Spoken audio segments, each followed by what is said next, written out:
bemorlar shaxsiy buyum yoki narsa emaski, meniki, seniki, haqqing yo'q meni bemorimni olishga deydigan hamkasblar. Bemor bu o'zi hal qiladi. Masalan, bemorning o'zining huquqi bor. U ham alohida inson, shaxsiy fikr, shaxsiy huquqiga ega va kimga konsultatsiya o'tish kerak, kimdan davolanish kerak, kimdan maslahat so'rashni bemorning o'zi hal qiladi. Hech qachon sening kasalling, mening kasalim, haqqing yo'q, unday qilaman, bunday qilaman degan narsalar umuman mumkin emas. Chunki har bitta bemorni shaxs sifatida hurmat qilishimiz kerak.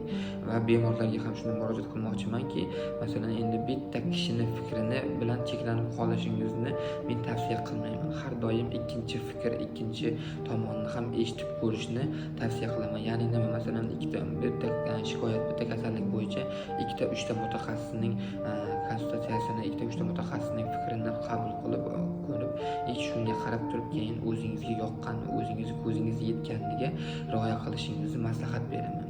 Lekin ba'zida bo'ladi, ba'zi bir mutaxassislar, ba'zi bir insonlar bor, o'zini davo uslublari, o'zining taktikalari unaqa ishonchli, isbotlangan bo'lmasa ham, lekin psixologik ta'sir ko'rsatish o'sha insonda juda ham kuchli bo'ladi va bemorlarni avrab tashlaydi va shuning hisobiga masalan bemorlarda og'ir holatlar ham kelib chiqishgacha boryapti. Shuning uchun hamma tomonlama o'ylab, hamma tomonlama fikrlab, 7 o'lchab bir kesib ish yuritishingizni so'rab qolaman.